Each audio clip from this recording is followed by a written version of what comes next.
quintets that he wrote himself. But you'll notice that we have one cello in this group and two violas instead. This is because while writing this, Boccherini wanted to make this piece multi-purpose, either for two violas or two cellos, depending on what was available. So we've chosen option B.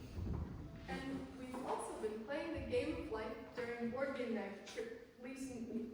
And the opening of the piece is full and dramatic like a church organ with all the stops out. So we imagine that this is the day of reckoning in the game of life.